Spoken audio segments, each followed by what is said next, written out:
ओम सभी को नमस्ते। मंत्रोच्चारण। ओम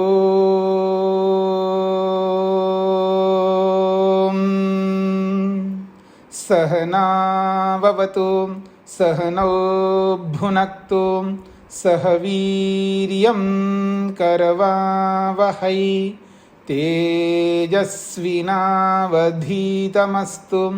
मा विद्विषावहै। ओम शांति शांति शांति।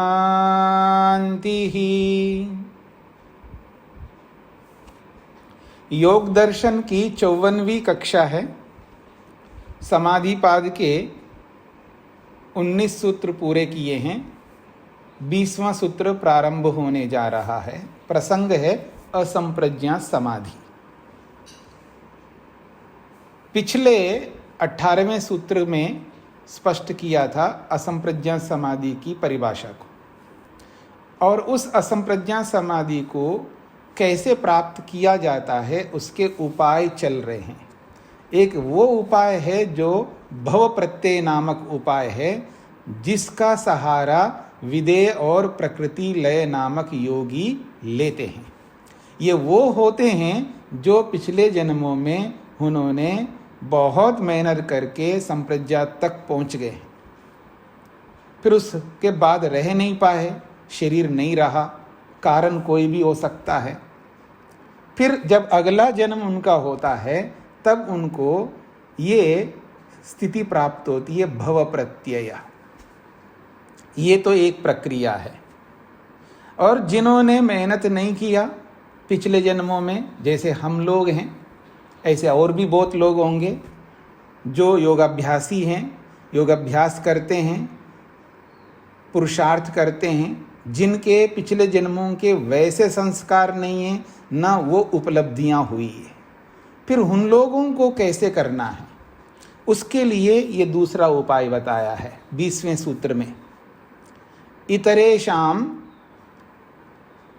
इतरेशाम का मतलब है जो विदेह और प्रकृति लय योगियों को जो भव प्रत्यय नामक उपाय से असंप्रज्ञा समाधि लगती है, उससे भिन्न लोगों को, अर्थात हम जैसे लोगों, इतरेशाम से हम जैसे लोगों को लिया जा रहा है।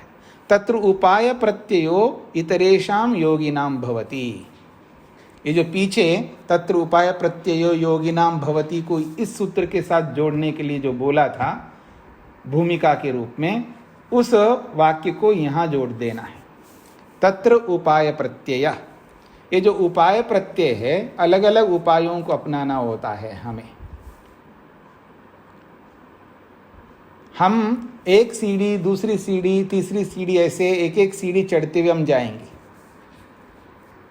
ये जो विदेह और प्रकृति लय नामक योगी है, भव प्रत्यय उपाय से जिनको असंप्रज्ञा समाधि होती है, वो एक एक सीढ़ी चढ़ करके नहीं जाते, वो डायरेक्ट उसमें प्रवेश होते हैं असंप्रज्ञा समाधि में। क्यों? क्योंकि पिछले जन्म में वो सारी सीढ़ियां वो चढ़ चुके हैं। हमें चढ़ना बाकी है, हमें चढ़ना बाकी है, वो तो चढ़ चुके हैं। तो इसलिए कह रहे हैं तत्र उपाय प्रत्ययो इतरेशाम योगिनाम भवति। बाकी जो योगाभ्यासी हम सब लोग हैं, उनके लिए ये अलग उपाय नामक प्रक्रिया है। इन उपायों को अपनाने पर असंप्रज्ञा समाधि लग सकती है। तो इतरेशाम योगिनाम श्रद्धा वीर्य स्मृति समाधि प्रज्ञा पूर्वक। तो उनको श्रद्धा, वीर्य, स्मृति और समाधि और प्रज्ञा, इनको अपनाने पर आगे जाकर के असंप्रज्ञा समाधि की प्राप्ति होती है।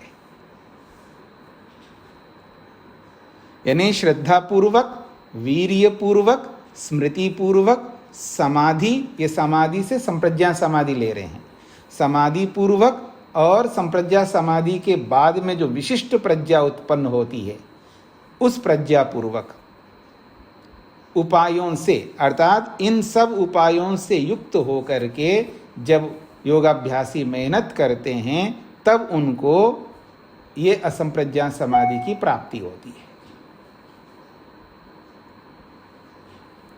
इतरेषाम उपाय प्रत्ययो योगिनां भवति।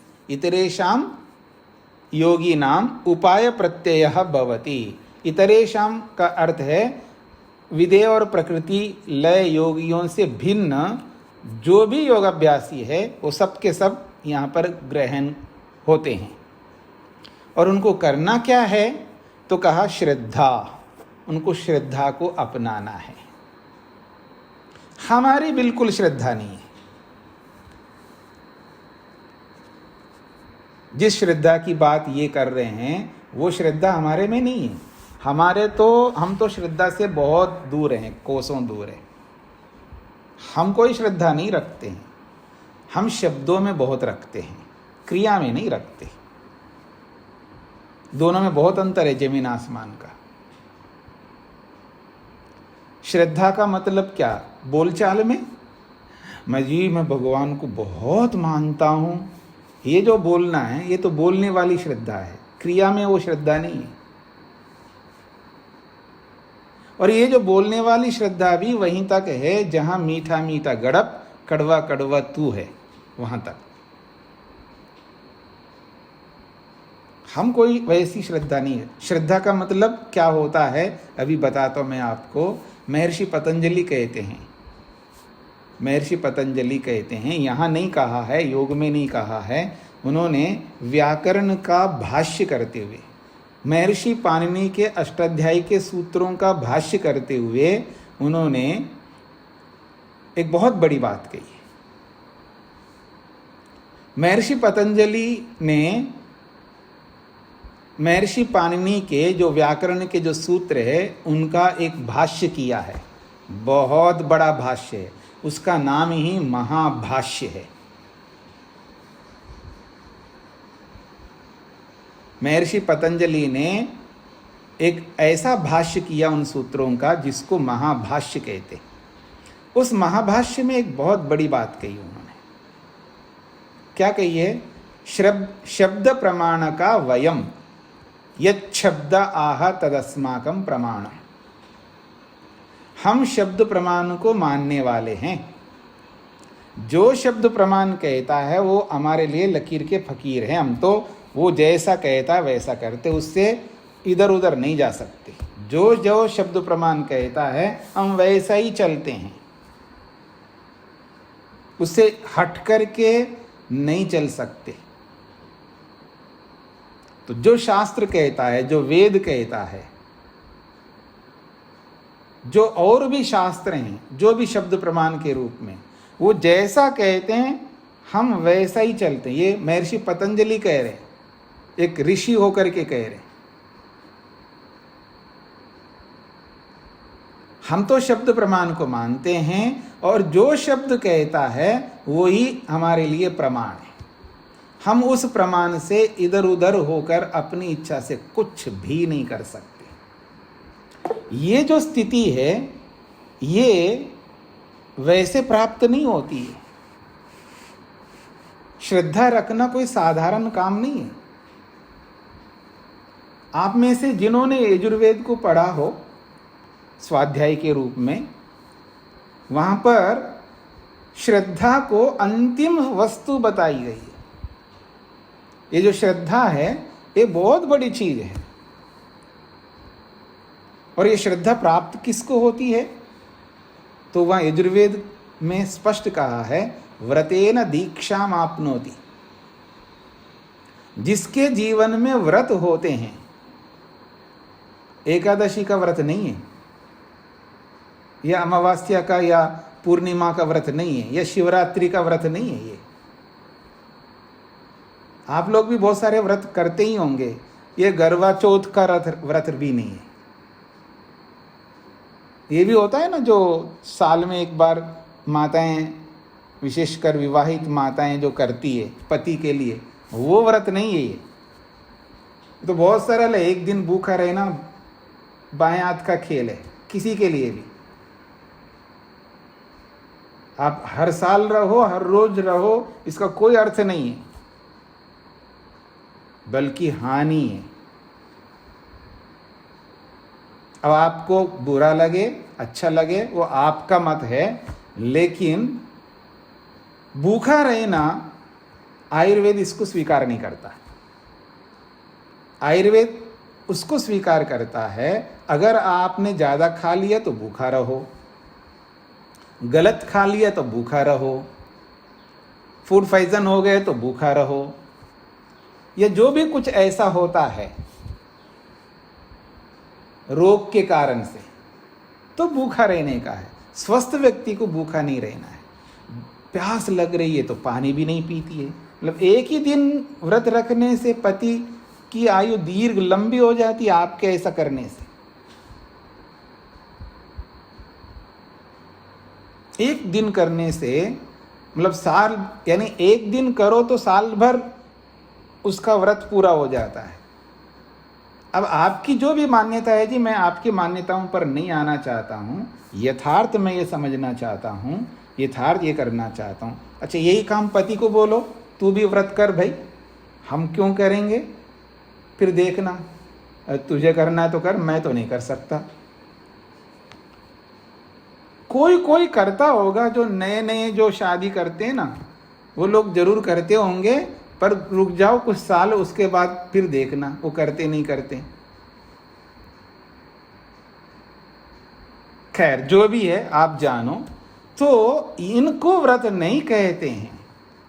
व्रत किनको कहते हैं आएगा आप इसी योग में, जिसको व्रत कहते हैं।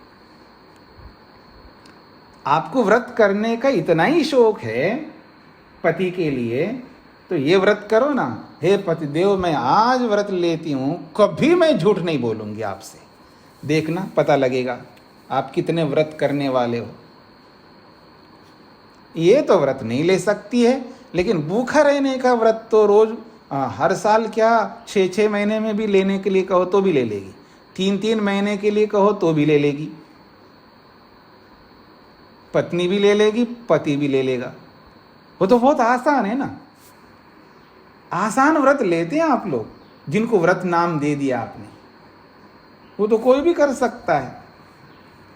अगर आपको ये व्रत लेना है तो ये ले लो जो यहाँ योग दर्शनकार कहते हैं, अहिंसा व्रत है, सत्य बोलना व्रत है। मैं नहीं बोल रहा हूं, आगे आएगा ये स्वयं। चोरी न करना, अस्तेय का पालन करना व्रत है। पता नहीं आप कितनी चोरियां करते हैं।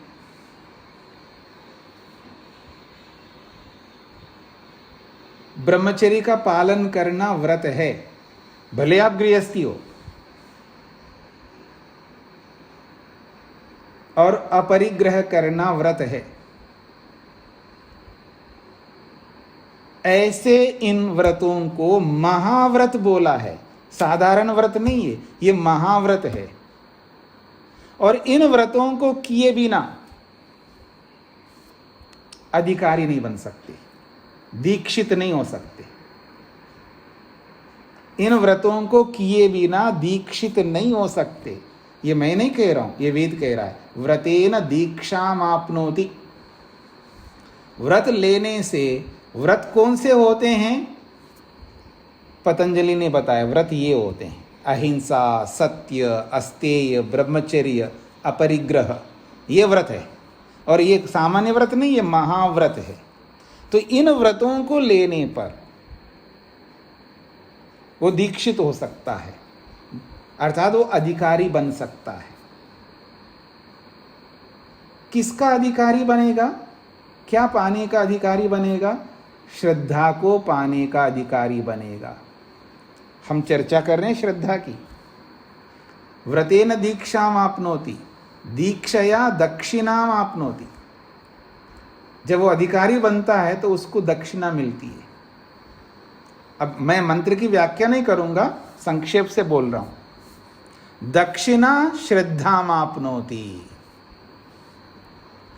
अब उस दक्षिणा से वो श्रद्धा को प्राप्त करता है। वो श्रद्धा है यहां पर श्रद्धा। ऐसी श्रद्धा हमको करनी होगी। केवल बातों में श्रद्धा करने का कोई मतलब नहीं है।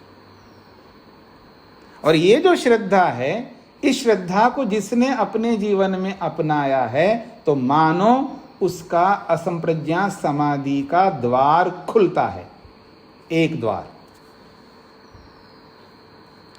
आप कभी दक्षिण में गए और दक्षिण में तिरुपति बालाजी मंदिर है, नाम अवश्य सुना होगा, कुछ लोगों ने देखा होगा।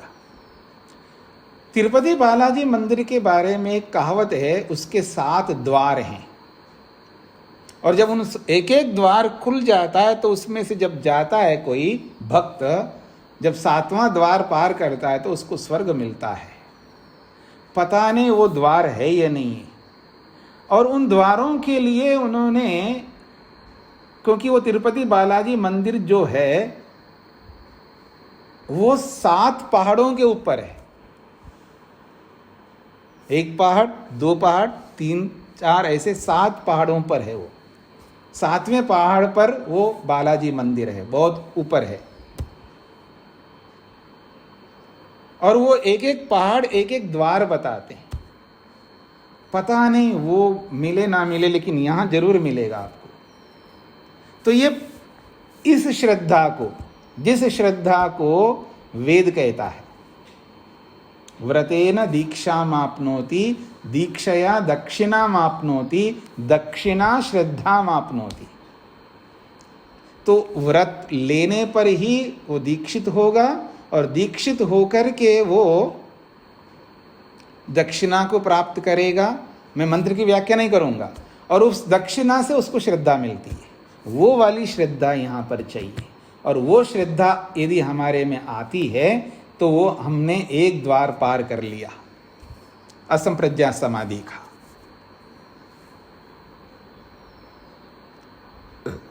तो आइए सूत्र को क्या देखना है हमें, सूत्र को भाष्य में देखते हैं। इतरेषाम उपाय प्रत्ययो योगिनाम भवति, इतरेषाम विदेह प्रकृति लयानाम योगिनाम यह भव प्रत्ययो भवति। जो विदेह और प्रकृति लय नामक योगियों को जो भव प्रत्यय होता है उनसे भिन्न यहाँ इतरेषाम, यानी हम जैसे। हम का मतलब हम नहीं, हम में जो योगाभ्यास करता है, जो लगा हुआ इसके लिए, वो होगा यहाँ पर। उसको क्या करना है, श्रद्धा करनी है। कैसी श्रद्धा करनी है, कैसी श्रद्धा को प्राप्त करनी है, व्रतों का पालन करते हुए। व्रत क्या है, हिंसा नहीं करना। अब हिंसा नहीं करने का अर्थ नहीं समझ सकते अभी आप। जब वो हिंसा का प्रसंग आएगा तब मैं आपके सामने रखूंगा हम कितने घोर हिंसा करते हैं, हमको पता ही नहीं लग रहा है। हम तो यही मान बैठे हैं कि कोई किसी आदमी को मारता है तो उसको हिंसा मान लिया हमने, और कोई बकरे को मारता है, बकरी को मारता है तो उसको हिंसा मान लिया। किसी ने मछली को मारा है और खाए तो हिंसा मान लिया, किसी ने अंडा खाए तो हिंसा मान लिया। लेकिन हम भी कोई कम नहीं हिंसा करने में। हम इतनी हिंसा करते हैं, इतनी हिंसा करते हैं, इसकी कोई सीमा नहीं है। ये तभी आपको स्पष्ट हो जाएगा जब हिंसा का प्रकरण आएगा। अभी केवल इतना ही समझना है कि ये जो श्रद्धा है, अहिंसा का पूरा पालन करना, अहिंसा का पालन करना, सत्य का पालन करना, अस्तेय का पालन करना, यानी चोरी नहीं करना। चोरी करते हुए हम भगवान को पाना चाह रहे हैं। आज हम झूठ बोलते हुए हम भगवान को पाना चाह रहे हैं, ये हमारी दशा है। हिंसा करते हुए हम, आपको नहीं समझ में आता। एक उदाहरण दे दूं। अभी कल पूछा था ना कि पति जो है चाहता नहीं है और पत्नी चाहती है, और चाह करके वो ध्यान कर रही है, तो पति क्या करता है पता है, व्यवधान उत्पन्न करता है। यह पति चाहता है ऐसा करना लेकिन पत्नी नहीं चाहती है, तो वो भी व्यवधान उत्पन्न करती है।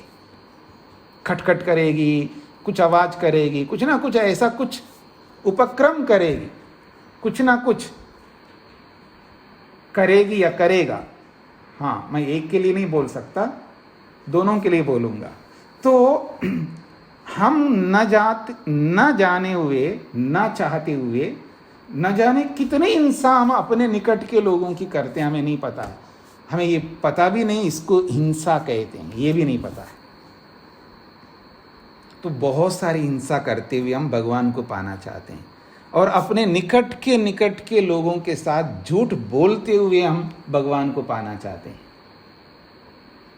और विभिन्न प्रकार की चोरियां, सेल टैक्स का, इनकम टैक्स का, उस टैक्स का, दुनिया भर की चोरियां हाँ करते हुए हम भगवान को पाना चाहते हैं। और ब्रह्मचर्य का पालन बिल्कुल नहीं करने का है।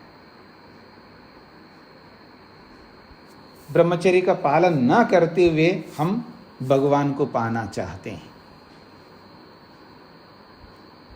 और दुनिया भर का संग्रह करते हुए इकट्ठा करते जा रहे हैं दुनिया भर के चीजों को, जिसका कोई अर्थ नहीं है।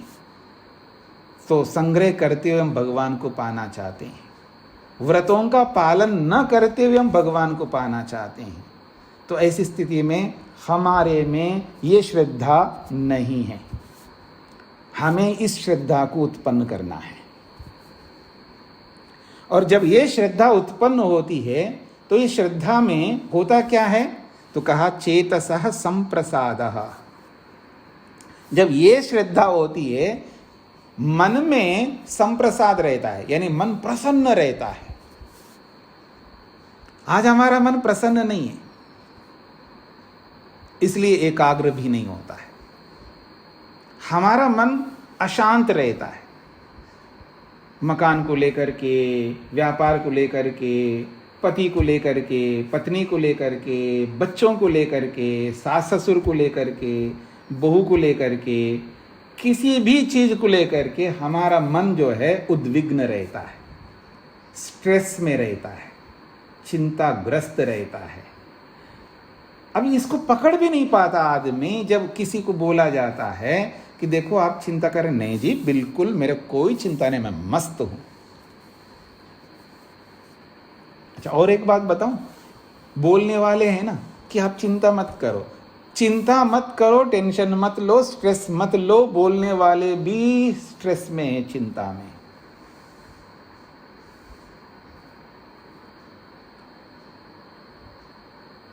स्ट्रेस को दूर करने वाले भी होते हैं ना, चिंताओं को दूर करने वाले भी होते दुनिया में। मान लीजिए मैं अपना ही ले लूं, मैं भी लोगों को बोलता हूं कि आप चिंता मत कर, तो सामने वाले भी सोचते हैं ये नहीं करता क्या चिंता, हम ही को क्यों बोल रहे हैं। तो यानी आप देख सकते हैं ये जो चिंता है, ये जो स्ट्रेस है, ये जो तनाव है मन पर, ये जो दबाव है मन पर, आप देख सकते हैं अगर सात्विक बन करके, अंदर बाहर एक हो करके जब हम अपने आप को देखेंगे तो हम पाएंगे कि भयंकर चिंता है हमारे में। ये समझ में नहीं आ रहा होता व्यक्ति को, लेकिन जब ये श्रद्धा हमारे जीवन में आती है तो चेतसः संप्रसादः, मन में बहुत अच्छा एक सुकून रहता है, एक शांति रहती है, एक बहुत बड़ी प्रसन्नता रहती है। वो आज नहीं है, हम उद्विग्न हो जाते हैं, कुछ भी हो जाए तो उद्विग्न होते हैं, चाहे वो रिलेशन से संबंधित हो, चाहे वो संपत्ति से संबंधित हो, चाहे वो किसी से भी संबंधित हो। हम बात बहुत बड़ी बड़ी अच्छी करते हैं, जब ऐसी परिस्थिति हमारे साथ आती है, चाहे दुर्घटना घटे, घर थोड़ा सा गिर जाए, बरसात का मौसम है, नीचे आ जाए, कुछ हो जाए, फ्लोर नीचे आ जाए, कोई एक्सीडेंट हो जाए, या कुछ धन आपने लगा रखा होगा अलग अलग सेंसेक्स में या इधर उधर म्यूचुअल फंड्स में, उसका एकदम डाउन हो जाए, ऐसे ऐसी कुछ घटनाएं आपके जीवन में, बस आदमी साधारण रहेगा नहीं, गया उसका सामान्य स्थिति गई उसकी, और नॉर्मल नहीं रहता, एब नॉर्मल होता है। संबंधों को लेकर के, पैसे को लेकर के, संपत्ति को लेकर के, पता नहीं किस किस को लेकर के बात बहुत अच्छी करता है। जब कुछ नहीं हो रहा होता है, जब कुछ हो जाता है तब उसकी परीक्षा होती है, वो कितना स्ट्रेस में आता है, कितना परेशान होता है, उसको लाख समझाओ वो समझता नहीं है। ये ऐसे लोगों के जीवन में होता है जिनके जीवन में श्रद्धा नहीं होती है।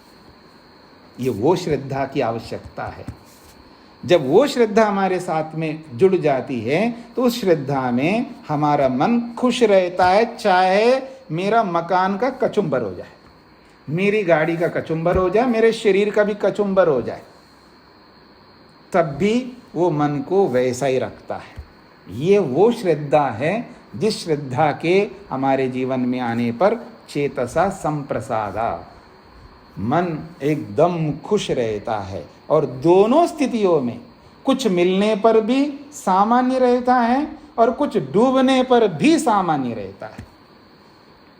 इसका उदाहरण लोग देते हैं, लेकिन मैं योगीराज श्री कृष्ण का देता हूं। उसके जीवन को पढ़िए। वेद व्यास जी ने जो महाभारत में श्लोकों में प्रस्तुत किया उसकी बात कर रहा हूं मैं। रामचरितमानस की बात नहीं कर रहा हूँ या लोगों के द्वारा, नहीं, मैं गलत बोल दिया। जो महाभारत के नाम से जो भी सुनाते होंगे कृष्ण के बारे में, भागवत के नाम से, हाँ मेरे को भागवत बोलना था, रामचरितमानस बोल दिया। जो भागवत के माध्यम से जो कृष्ण के जो भी स्वरूप दिखाते हैं, गोपियों वाला छोड़ दीजिए, उसका अच्छा ही स्वरूप दिखाते हैं दूसरा भी। तो जो भी स्वरूप दिखाते हैं, भागवत में क्या स्वरूप दिखाया आप जानो, मेरे को नहीं पता, पर महर्षि वेदव्यास ने महाभारत में योगीराज श्री कृष्ण का जो स्वरूप दिखाया है, क्या स्वरूप दिखाया उन्होंने, क्या परिस्थिति है कि आग लग रही है तो बुझाने के लिए कहते हैं, लेकिन दुखी नहीं होते हैं, परेशान नहीं होते हैं। जो भी प्रसंग आता है द्रौपदी को लेकर के, दुर्योधन या दुशासन को लेकर के, समाधान करने में लगे रहते हैं, परेशान नहीं होते। उसके वृत्तांत को वेदव्यास ने उसके स्वरूप को ऐसा प्रस्तुत किया है जहां पर जो गीता में जो श्लोक आते हैं, समत्वम, सम रहना, एक जैसा रहना। योग में ये जब तक हमारे जीवन में नहीं आता है तब तक हम इनसे कोसों दूर रहेंगे। और ये जो सम रहना जो है, ये नियम का एक छोटा सा अंश है, बड़ी बात नहीं है सम रहना। ये जो यम के बाद में जो नियम है, योग का जो दूसरा भाग है नियम, नियम में जो 5 विभाग है, उन 5 विभागों में एक विभाग का एक छोटा सा अंश है ये सम रहना। भयंकर दुख आने पर भी, भयंकर सुख आने पर भी, दोनों स्थितियों में एक जैसा बना रहना। ये किसके लिए हम बात कर रहे हैं? हम जो असंप्रज्ञात समाधि चाहता है उसके लिए बात कर रहा हूं। ये जो बातें हम कर रहे हैं योग को लेकर के, ये सब योग अभ्यास के माध्यम से ईश्वर को प्राप्त करने के उपक्रम में जो लगे हैं उनके लिए बात हो रही है। ये संसार में जो लगे रहना चाहते हैं, संसार के भोगों में जीना चाहते हैं, ये उनके लिए बातें नहीं। तो ये जो मन की प्रसन्नता है, श्रद्धा जब जिसके जीवन में होती है, उस स्थिति में मन प्रसन्न कैसे रह सकता है? हानि हो रही है, लाभ हो रहा है। दुख की घड़ी आई, मर गया व्यक्ति घर के अंदर, तो भी सम रहना है। जन्म हुआ है, फूल के कुप्पा नहीं होना है, तो भी सम रहना है। ये उस योगाभ्यासी की बात हो रही है जिसने अपने जीवन में श्रद्धा को धारण किया है। तब उसका मन एक जैसा रहता है। विकट परिस्थिति आ जाए या अनुकूल परिस्थिति आ जाए, दोनों में एक जैसा रहना, यह है चेतसा संप्रसादा। और जब ऐसा होता है तब आप देखना, जिस व्यक्ति के जीवन में ये श्रद्धा आ जाती है, उसको ये श्रद्धा किस तरह उस व्यक्ति को रखती है, उसकी चर्चा अगली पंक्ति में की जा रही है। सा ही जननी इव कल्याणी योगिनम पाति। सा श्रद्धा, वो जो श्रद्धा है, जननी इव, माँ का उदाहरण दिया है, माँ की उपमा दी है यहाँ पर। जननी कहते हैं जन्म देने वाली माता। जो जन्म देने वाली माँ है, और आप में से जितने भी माताएं बहनें हैं जिन्होंने जन्म दिया है किसी बच्चे को, बच्ची को, और वो जो पैदा होने के बाद से लेकर के जब तक वो थोड़ा बड़ा होता नहीं तब तक उसके साथ वो जननी, वो माँ कैसा रखती है, हर माँ को पता होगा। वो छोटा सा बच्चा होता है ना, बहुत छोटा सा होता है, 1 दिन का, 2 दिन का, 3 दिन का, वो अपने बगल में कोई आजकल के साधन हो गए वो अलग बात है, लेकिन थोड़ा सा पहले के 10 साल, 15 साल, 20 साल, 25 साल पीछे जाओ तो अपने बगल में ही रखती है वो, बिल्कुल सो रही है और बगल में बच्चा है।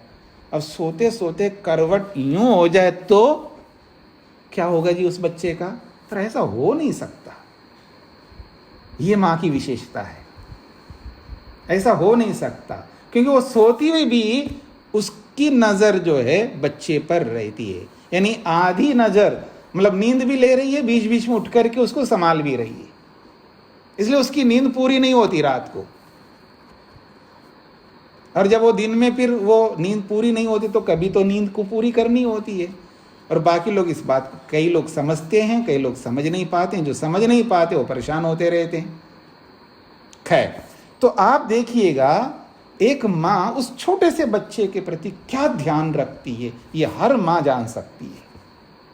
हर माँ ने किया है ऐसा, पहले की माँ है, आज की माँ नहीं बोल सकता मैं। आज का तो वो अलग बहुत सारे साधन हैं, माँ अलग सोती है और बच्चा अलग सोता है, वो आज के साधन थोड़ा सा अंतर आ गए हैं।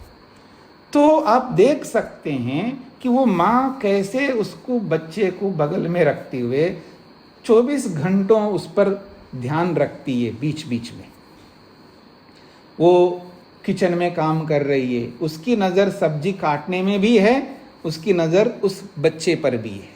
अब ऐसा करके देख सकते हैं, जिस तरह एक माँ एक बच्चे को जिस रूप में उसकी सुरक्षा करती है, उसकी रक्षा करती है, उसको बनाए रखती है, उसकी वृद्धि करती है उस छोटे से बालक की, तो जैसे माँ उस छोटे से बच्चे का कल्याण चाहते हुए, उसकी उन्नति चाहते हुए उसका परवरिश करती है, वैसा ही ये श्रद्धा योगियों के लिए करती है। यहाँ पर ये बात कही है, सा ही वही श्रद्धा जननी व माता के समान कल्याणी, कल्याणकारिणी बन करके योगी नाम पाती, योगियों की रक्षा करती है। वो श्रद्धा रक्षा का कवच बन करके हमेशा योगियों के सामने वो रहती है, वो श्रद्धा। ऐसी श्रद्धा हमारे जीवन में चाहिए, और इस श्रद्धा के माध्यम से हम असंप्रज्ञा समाधि तक पहुंच सकते हैं। ये बात कही जा रही है यहां पर। अब इस श्रद्धा को लीजिएगा, जो हम, जिनको हम श्रद्धा के नाम से मानते हैं, हाँ जी भगवान को मानते हो जी, मेरे को बहुत श्रद्धा है भगवान में, इधर देखिए मेरी ओर, बहुत श्रद्धा है। मंदिर के सामने हाथ जोड़ करके देखते हैं, आप समझते हैं, आप लोग हाथ जोड़े हैं मंदिर के सामने, मंदिर के सामने हाथ जोड़े हैं, आंख बंद किया है, लेकिन बीच बीच में अगल बगल के लोगों को देख रहे हैं, उसकी साड़ी कैसी है, उसके गहने कैसे हैं, उसका शरीर कैसा है, ये भी चल रहा है और भगवान की पूजा भी हो रही है। ये तो मंदिरों की बात है। हंसी आती है हम लोगों को, और जब हम हवन में बैठते हैं, संध्या में बैठते हैं, हम लोग भी वैसा ही सेम करते हैं, पर प्रक्रिया अलग है हमारी प्रक्रिया अलग है, क्योंकि वह तो मंदिर की प्रक्रिया है, वहाँ अलग ढंग से हम पेश आते हैं और हवन में अलग ढंग से पेश आते हैं। ओम अग्ने स्वाहा ऐसे बुला भी रहे हैं और आहुति भी दे रहे हैं। कोई कोई मोबाइल भी देखता है, कोई कोई घंटी भी सुनता है, उसको जल्दी दरवाज़ा खोलो ना, बार बार घंटी बजा रहा है, ओम स्वाहा, फिर वो भी हो रहा है। तो आप देख सकते हैं हमारी भी श्रद्धा वैसी श्रद्धा है जैसे मंदिरों में होती है, पर टाइप अलग अलग है दोनों की। यहां हम ध्यान में बैठे हैं, भगवान का ध्यान करो ना, अब वो आ गए, वो दरवाज़ा खोलेंगे, उसकी भी वृत्ति चल रही है मन के अंदर। हाँ जी, वो कुकर लगा के आया था, 2 सीटी तो हो गया, अब तीसरी सीटी हो जाए तो बंद हो जाना था, वो बंद ही नहीं किया। उनको बोल के आए मैं ध्यान कर रही हूँ, वो सीटी बंद गैस बंद करना, वो बंद ही नहीं किया, वो वृत्ति भी चल रही है। ये क्या है? श्रद्धा है, ये अश्रद्धा है? कहाँ जा रहे हैं हम लोग? ये तो मैं मोटे उदाहरण दे रहा हूँ, लेकिन जब ध्यान में बैठ करके हम दुनिया भर की वृत्तियों से जुड़ते हैं तो ये श्रद्धा है या अश्रद्धा है? आप सोचिएगा।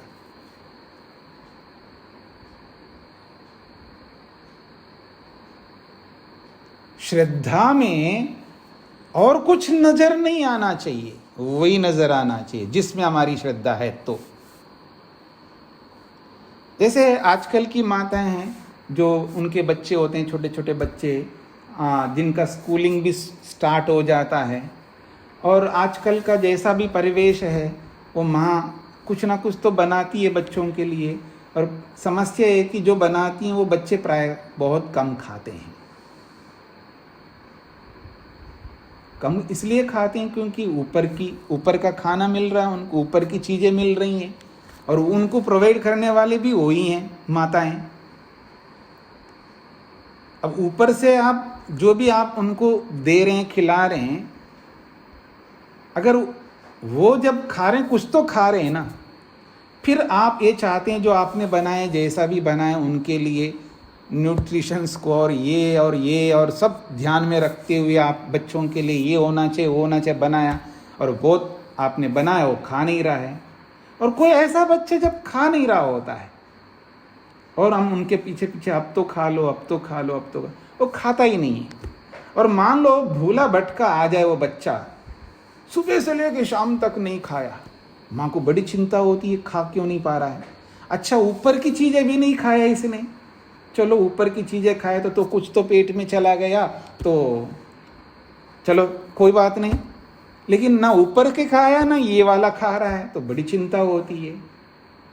और वो शाम को सुबह से लेकर शाम तक वो खाए नहीं, हाथ में ही नहीं आ रहा है, हाथ नहीं लग रहा है। अब वो स्वयं आ जाए वो बच्चा, शाम तक, सुबह से लेकर के शाम तक खाए नहीं, और फिर शाम को आ जाए मेरे को खिलाओ। फिर जब वो माँ खिला रही होती है और उस समय में उसकी सारी नजर, उसकी सारी शक्ति उसको खिलाने में लगी होती है, बच्चा बड़ा भूखा रहा, उसको बड़ा दुख रहा सुबह से एक शाम तक, और जब शाम को खुद आकर के जब बहुत ज़्यादा भूख लगे तो क्या करे बच्चा? हम जैसे तो नहीं है दाएं बाएं से हम कुछ कर ले, वो तो बच्चा है, वो तो माँ के पास ही जाएगा। और जब माँ के पास जाता तब उसकी जो श्रद्धा उमड़ पड़ती है उस बच्चे के प्रति, उसको खिलाने में उसका पूरा ध्यान उस खिलाने में रहता है ना। तो ऐसी श्रद्धा हमारी कहाँ होती है ईश्वर की भक्ति करते समय? और बच्चा ही नजर आता उसको, उसके सामने बच्चा है, उसके हाथ में जो भी खाना वो है, वो और वो बच्चे के अलावा और कुछ नहीं देखना चाहती, और ऊपर से बोल के रखा अब कोई डिस्टर्ब नहीं करे जब तक मैं खिलाऊंगी। ये जो स्थिति है, जैसे हम मनुष्यों के प्रति इस तरह का रखते हैं। हाँ जी, कुछ पैसा आ गया, अच्छा आ गया, वो 2000 का नोट तो नहीं बोल सकता आज के ज़माने में, 500 के नोट अब गिनने के लिए बैठा है, अब पूरा गिनना है, ये काफ़ी कुछ पैसा आया है कैश के रूप में, गिनने में लगा हुआ है, और सटीक गिनना है, यथार्थ गिनना है, सब सेट करना है, फिर जहाँ भी उसको आगे जो करना करेगा। अब उसको गिनते समय कोई बीच में व्यवधान उत्पन्न करे तो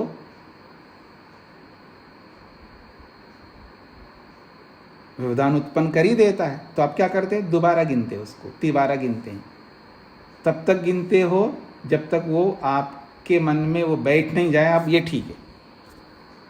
तो जब वो नोटों को गिनने वाला जब नोटों को गिनते समय जो श्रद्धा रखता है नोटों में, जिनको डायमंड्स में इंटरेस्ट है उनको एक पिटारा खोल के दिखा, ये सारे डायमंड्स है, इसमें से जो चाहिए आप ले लेना। फिर उसमें उनका जो श्रद्धा उमड़ के आती है। जिनको कपड़ों में इंटरेस्ट है, ऐसे अलग अलग अलग चीज़ों को आप ध्यान में रख करके देख सकते हैं, क्योंकि लोग अलग अलग प्रकार के हैं और लोगों की अलग अलग इच्छाएं हैं। तो उनके इच्छा के अनुरूप जो भी बेस्ट से बेस्ट उनके सामने जब आ जाए, उनमें जो श्रद्धा हमारी बनती है। हाँ जी, जूते, चप्पल, सैंडल, बड़ी अच्छी ब्रांडेड कंपनी के जी। ये जो सैंडल है ना, ये स्टार्ट होता है मिनिमम 10,000 से, बाकी आप लाखों में भी जा सकते हैं। अब आपको जो चाहिए ले लेना, देयर इज़ नो प्रॉब्लम। पैसे को नहीं देखने का है, आपको जो पसंद आता है ले लेना, फिर देखना। चाहे वो जूते हो, चप्पल सैंडल हो, ऑर्नामेंट्स हो, कपड़े हों या और कोई चीज़ हो, जब आपके हाथ खुले कर दें, आपको ये स्वतंत्रता दे दे कि आपको जो चाहिए आपके मन के मुताबिक, फिर वहाँ पर वो जो हमारा मन लगता है उसमें, उसके प्रति हमारी जो श्रद्धा रहती है, हमारा भगवान, हमारा जो जिसका हम समाधि लगाना चाहते हैं, वो सैंडल, जूते, चप्पल से भी गया गुजरा है। ये हमारा भगवान है। तो ऐसी स्थिति में हम कैसे इस असंप्रज्ञात समाधि तक पहुंचेंगे? हम भौतिक पदार्थों से ऊपर उभर ही नहीं पा रहे हैं, भौतिक पदार्थों से ऊपर उभर नहीं पा रहे हैं, उनसे बाहर नहीं निकल पा रहे। हमारी सारी श्रद्धा तो उन भौतिक पदार्थों में लगी हुई है। और रही बात पति में, पत्नी में या बेटे में या बेटी में, जो भी श्रद्धा है वो आत्मा में नहीं है, याद रखना। वो आत्मा में नहीं है, क्योंकि हमें पता ही नहीं आत्मा का।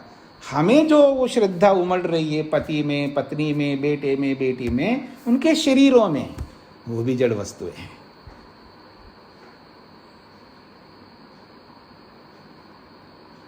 तो जब एक और आप श्रद्धा जिनमें रख रहे हो, तो दूसरी और श्रद्धा नहीं बन सकती। एक ही बनेगी श्रद्धा, या तो उसमें रखो या ईश्वर में रखो। ईश्वर में रखोगे तो वो छोड़ना पड़ेगा, उसमें रखोगे तो ये छोड़ना पड़ेगा। तो हमने चूज किया है, चयन किया है। भगवान जाओ तुम, बाद में देखते, तुमको अगले जन्म में देखते या फिर कभी देखते, जो मेरे सामने है इसको कैसे छोड़ सकता हूँ। तो उसी में हमारी सारी श्रद्धा काम करती है। इसलिए भी हम भगवान तक नहीं पहुंच पाते हैं, अथवा यूं कहूं, इसलिए भी हमारा ध्यान के रूप में नहीं लगता। ये तो लोगों को खुश करने के लिए हम भले बोल देते हैं, मेरा बहुत अच्छा ध्यान होता है जी, मैं ऐसा अच्छा, इतना अच्छा ध्यान होता है, तो फिर आप रहते क्यों हैं इस तरह का?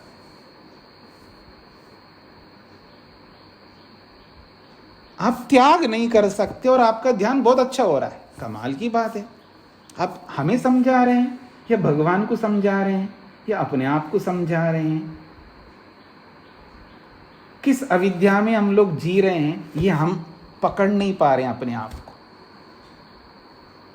ये सब समझना होगा हम सबको, क्योंकि हमारा कथनी और करनी जमीन आसमान का अंतर है दोनों में।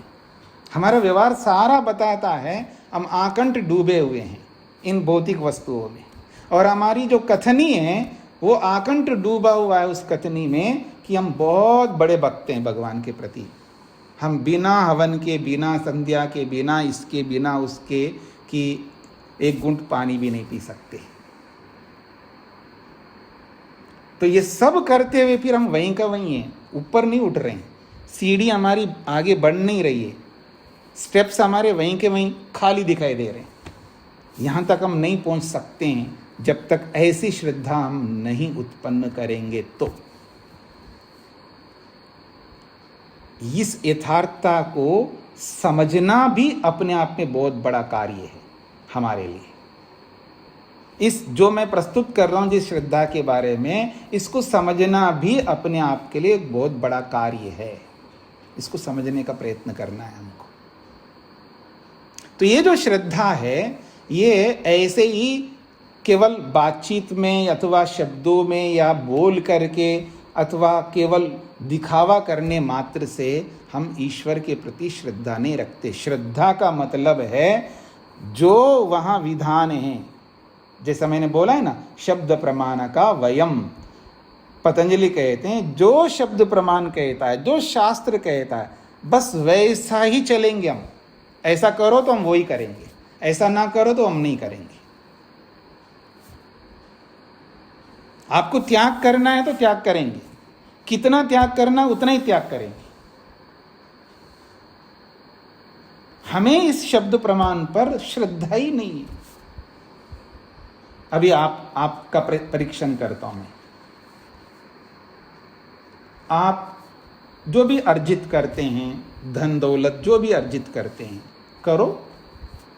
धर्मपूर्वक करना एक तो एक सामान्य नियम है, लेकिन जो भी अर्जित करते हैं तो उसका 10% समाज के सेवा में लगाना है। कम से कम 10%। आप जितना अधिक लगाते हैं वो आपकी ऊपर निर्भर करता है। सुनना बड़ा अच्छा लगता है, बोलना भी बड़ा अच्छा लगता है, करेगा कौन? कौन करेगा? अब यहां करने की बात आती है तब आदमी दाएं बायां होता है। तो फिर शब्द प्रमाण पर हमारी श्रद्धा कहां बनी हुई? शब्द प्रमाण तो कहता है शतहस्त समाहर सहस्र हस्त संकीरा। 100 हाथों से कमाओ और 1000 हाथों से बांटो। ये एक शैली है कहने की। अर्थात आप इतना पूरा पुरुषार्थ आप करो कमाने में, पूर्ण पुरुषार्थ करो, और उस पुरुषार्थ करने के बाद जो उपलब्ध हुआ है उस उपलब्धि में कुछ ऐसा अंश हमको निकालना होता है समाज के लिए, जो शास्त्र कहता है। अगर हम समाज के लिए नहीं करेंगे तो समाज का उत्थान कैसे होगा? आप देखिएगा ना, जहां अपार पैसा है उनकी व्यवस्थाएं कैसी होती है। हमारे को तो एक समय का भोजन के लिए सोचना पड़ता है, आप कैसे मुकाबला करेंगे? आप कभी गुरुकुलों में जाकर के देखिए गुरुकुलों की कैसी स्थिति है। आप अपेक्षा रखते हैं कि दयानंद पैदा हो, लेकिन मेरे घर से नहीं है। अरे भले आदमी आपके घर से तो नहीं हो रहा है तो दूसरे के घर से होगा, उसके लिए कम से कम व्यवस्था करो, तो भी नहीं करता व्यक्ति। तो ये जो श्रद्धा है हमारी, ये श्रद्धा कैसे है? जब शास्त्र कहता है आपको ऐसा करना, करो ना। आपको ये नहीं कह रहा है ना शास्त्र जितना कमाते हो 100% परोपकार में लगाओ, वो नहीं कह रहा है। वो ये कह रहा है कि आप इतना आप अपने लिए पूरा यूज कर लो, और कम से कम इतना तो आप समाज के लिए निकालो। वो नहीं निकालता है। कोई 1% निकालता है तो 2% निकालता है। आप में से कोई होंगे जो 10% निकालते होंगे, ज़्यादा भी, लेकिन वो उंगलियों में बस गिन सकते हैं। अब तो बहुत है ना। अब रखो श्रद्धा, शास्त्र जैसा कहता है वैसा करके दिखाइए। ये तो एक काम है।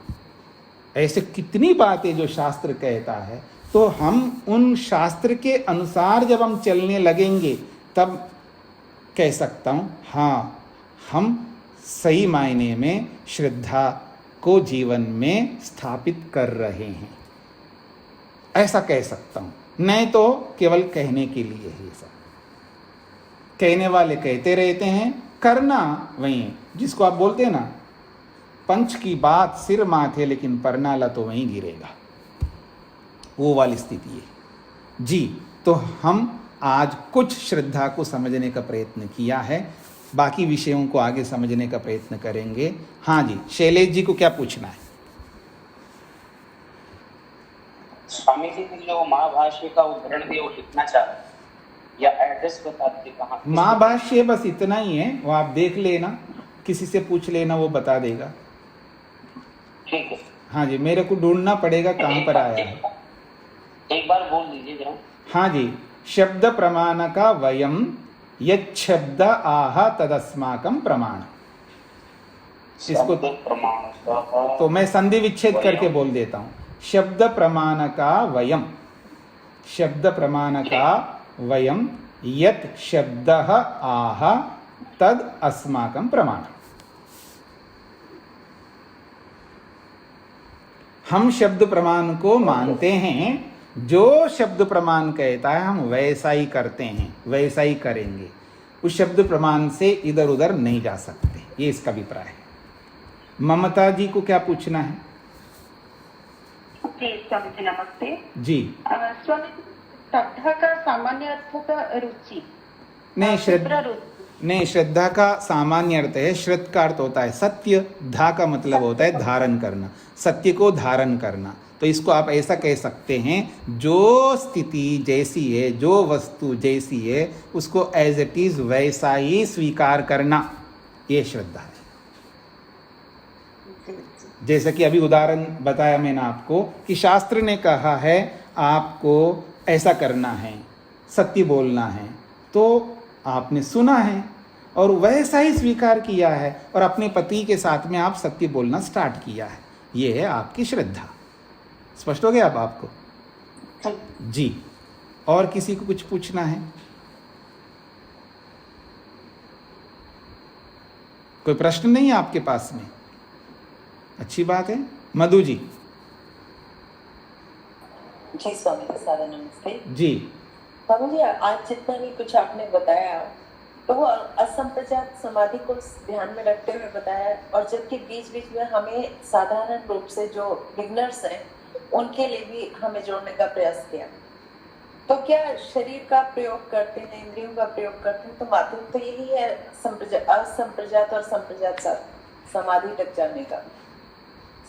संप्रजात समाधि तक जाएंगे तो शरीर मन छूट जाएगा और तब निरुद्ध अवस्था की ओर जाएंगे। नहीं, यहाँ पर ये बताया गया है कि श्रद्धा को भी जीवन में उतारना है, वीर्य क्या होता है उसको भी बताऊंगा, तो उस वीर्य को अपनाना है, स्मृति को अपनाना है। हाँ, समाधि से यहाँ संप्रज्ञा समाधि लिया है, तो संप्रज्ञा समाधि भी लगानी है।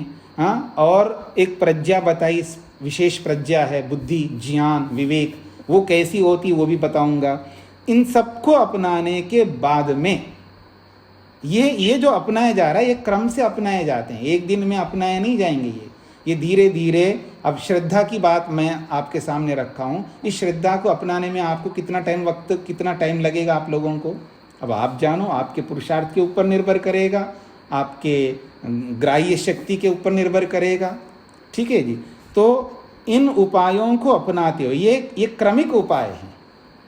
यानी हम श्रद्धा करेंगे, वीर्य करेंगे, स्मृति करेंगे, समाधि करेंगे, प्रज्ञा को अपनाएंगे। इनको अपनाते हुए असंप्रज्ञा समाधि को प्राप्त कर पाएंगे। यानी ये वर्तमान में जिनके पिछले संस्कार नहीं है असंप्रज्ञा समाधि लगाने के, हाँ, हम बिगिनर्स है, ये बिगिनर्स लोगों के लिए बताया जा रहा है। यानी अगर हम ऐसा चाहते हैं भगवान को जाने या समाधि लगाएं, तो हमको ये सारे उपायों को अपनाना होगा। ये हर किसी व्यक्ति को अपनाना होगा, हम सबको अपनाना होगा, क्योंकि हम सब इसी कैटेगरी में आते हैं। जी स्वामी जी, शंका यही है कि इन पदार्थों का यथावत कि जितना जिसका प्रयोग करना है उतना करते हुए चले। हाँ जी, हाँ जी, जी जी धन्यवाद सर। एक दिन में श्रद्धा पूरी नहीं हो सकती है ना, उसको आप जैसे जैसे जहाँ जैसे समझ में आता है उसको करते जाइएगा। हमारी सबसे बड़ी मुसीबत है हम करते नहीं हैं, सुनते जरूर हैं, बोलते जरूर हैं, बताते जरूर हैं, लेकिन करते नहीं। यहाँ करने की बात हो रही है, स्टार्ट करने की बात हो रही है। जी स्वामी जी, आपका मार्गदर्शन रहा तो ठीक रहेगा। वो तो मार्गदर्शन हमेशा रहेगा जी। हाँ जी, निर्मला जी। निर्मला जी बोलिए। नमस्ते स्वामी जी। जी। स्वामी संप्रसाद शब्द का अर्थ प्रसन्न है? हाँ जी, संप्रसाद का अर्थ है प्रसन्नता, आनंद, खुशी, ये सब संप्रसाद शब्द के अर्थ होते हैं। अच्छा, और स्वामी जी और एक बता रहे, जैसे आपने कहा अभी बालाजी श्री तिरुपति बालाजी जी, बालाजी में हम गए थे कोंगडोंग में स्विमिंग में, जब बीए क्लास में थे। तो उस समय जो हम अंदर गए थे सभी कोई, हम लोग गए थे पुलिस की तरफ से। अब इसको तो क्या, वहाँ पर इसको बता नहीं, इसको बता के आप क्या पूछना चाहते हो? तो मैंने ऐसे उदाहरण दे दिया। मैं कहना चाहती हूँ उसमें तो श्रद्धा बिल्कुल भी नहीं है। आपकी नहीं, वो तिरुपति में लोगों को सिर्फ ठगने के लिए पैसा ले रहा है इतने सारे। अच्छा उसमें अच्छा जो अच्छा, चारों घुमाते हैं जी, उसमें जी। कुछ भी नहीं है, एक मूर्ति रखा हुआ है। ठीक है ठीक है, और उसमें पैसे उसमें हमको नहीं जाना है। उदाहरण का वही अंश लेना है जो मैं बताना चाह रहा था, उतना है। बाकी चीजों में हमको नहीं जाना है। ठीक है, सागर जी को क्या पूछना है? सागर जी। नमस्ते स्वामी जी। जी स्वामी जी, उपाय प्रत्यय समाधि से पूर्व संप्रजात समाधि संपादित करनी पड़ती है योगाभ्यासी को। तो जो संप्रजात समाधि है वह भी कोई साधारण स्थिति नहीं है, उसमें भी श्रद्धा अपेक्षित है। तो पुनः यहाँ श्रद्धा का निर्देश क्यों? उसमें भी श्रद्धा का सहयोग रहता है। देखिए, श्रद्धा के प्रकार भी होते हैं ना, वेराइटीज। एक ही दिन में हमको वो अंतिम श्रद्धा नहीं प्राप्त होती है ना, उसके प्रकार हैं। श्रद्धा के स्तर हैं। तो श्रद्धा के एक एक स्तर को पाते हुए हम लोग आगे बढ़ेंगे। तो उसका एक मोटा उदाहरण दे देता हूँ। पहले आप पत्नी के साथ तो सच बोलना सीखो, एक व्यक्ति से स्टार्ट करो, ये श्रद्धा है। यानी पति पत्नी के साथ और पत्नी पति के साथ सत्य ही बोलेंगे हम हर परिस्थिति में। ये करके देखिएगा, एक पहली सीढ़ी है। फिर आप दूसरे के साथ शुरू करो, फिर तीसरे के साथ शुरू करो। ऐसे करते करते मनुष्य मात्र के साथ शुरू करो सत्य बोलने का। तो ये श्रद्धा ही है। तो ये सीढ़ी दर सीढ़ी हम आगे बढ़ेंगे। जैसी जैसी हमारी योग्यता होगी वैसे वैसे हम आगे बढ़ेंगे। ठीक है जी। तो श्रद्धा जो है, इस श्रद्धा के माध्यम से आगे एक क्रमिक स्थितियां बताइए। श्रद्धा का स्तर तो बहुत स्थूल स्तर है, और बीच में जो समाधि बताइए वो बहुत सूक्ष्म स्तर है। जब इन पूरी की व्याख्या आप सुन लेंगे तब आपको और स्पष्ट हो जाएगा। सागर जी। धन्यवाद स्वामी। हाँ जी, शैलेश जी क्या कहना है? स्वामी जी, यदि सत्य बोलना प्रारंभ करते हैं जी तो बहुत स्थितियां और प्रतिकूल होना शुरू हो जाती, चाहे घर में हो या बाहर। होने दो वो देखिए ऐसी स्थिति में लगता है कि झूठ तो नहीं बोलते पर सत्य भी नहीं बोलते। नहीं, जहां बोलने का अवसर आया वहां तो बोलना ही होगा ना। अगर विपरीत परिस्थितियां, बोलते हैं। देखिए विपरीत परिस्थितियां तो आनी है, आना चाहिए, उसी में हमारा परीक्षण होता है। विपरीत परिस्थिति से डर कर के हम सत्य नहीं बोल रहे हैं तो फिर हम इस क्षेत्र में, योग के क्षेत्र में आगे नहीं बढ़ सकते। हमें बोलना ही होगा। अगर बोलेंगे तो ये समस्या वो समस्या हो, तो दुनिया भर की समस्या आएंगी। उन्हीं समस्याओं का समाधान। प्रतिकूलता स्वामी जी केवल हमारे साथ नहीं होती, अन्यों के साथ भी हो जाती। होने दो, तभी तो हम सत्यवादी माने जाएंगे ना। प्रतिकूलताएं तो आएंगे। वर्तमान में सत्य को लेकर के सब लोग नहीं चलते, इसलिए ज़्यादा प्रतिकूलताएं आती होंगी। और जब सब लोग सत्य को लेकर के चलेंगे तो कम प्रतिकूलता आएंगी। जैसे आप मान लीजिएगा यूरोप जाइए, या आप अमेरिका जाइए, आप या कनाडा जाइए, ऑस्ट्रेलिया जाइए, वहाँ जो व्यवहारिक आप तौर पर आप देखेंगे, सामान्य कॉमन जो रूल्स होते हैं सब सत्य से चलते हैं। तो क्योंकि वहाँ सब लोग एक जैसे चलते हैं, इसलिए हमको कोई ज़्यादा समस्या नहीं आती है। और यहाँ एक सत्य बोलने की चेष्टा कर रहा है और उसके इर्द गिर्द सारे लोग झूठ बोलने का प्रयास कर रहे हैं, तब आपको विपरीत परिस्थितियाँ आती है। तो उन्हीं विपरीत परिस्थितियों में सत्य बोल करके हमें आगे बढ़ना है। इतना साहस है नहीं तो हम इस मार्ग में आगे बढ़ नहीं सकते। ये रिस्क तो लेना होगा, क्योंकि क्या विकट परिस्थितियां आएंगी, क्या विपरीत परिस्थितियां होंगी, उससे होना क्या है? कुछ नहीं होने का। ये सारा डर हमारे को लगता, अगर असत्य बोलेंगे तो ये समस्या आएगी, वो ये सारे डरों ने, ये अभिनिवेश नाम यानी सत्य बोलने के साथ में अभिनिवेश को लेकर के जीते हम लोग। वो अभिनिवेश रूपी डर हमको सताता रहता, अगर सत्य बोलूँगा तो ये होगा वो होगा, ये काम नहीं हो पाएगा वो काम नहीं हो पाएगा, ये काम बिगड़ेगा वो काम बिगड़ेगा। इसलिए हम लोग उससे बच करके झूठ का सहारा लेते हैं। इसी वजह से हमारी श्रद्धा नहीं बन पाती, इसलिए हम आगे बढ़ नहीं पाते, हम वहीं का वहीं लटके रहते, न घर का और न घाट का। तो इस स्थिति से हमें ऊपर उभरना है, समस्याओं का सामना करना है और उन विकट विपरीत परिस्थितियों को झेलना है, उन सारे दुखों को भोगते हुए। और वो दुख इसलिए हम भोग रहे हैं, हम एक अच्छे मकसद से। मैं इसको दूसरे शब्दों में बोल करके समाप्त करता हूँ। आपका समय हो गया, नहीं तो हम कल विचार करेंगे, इसको यहीं पर विराम देते हैं। इसी बात पर आप शैलेंद्र जी कल बोलना, मैं कल आपके सामने रखूँगा। ओम शांति शांति शांति।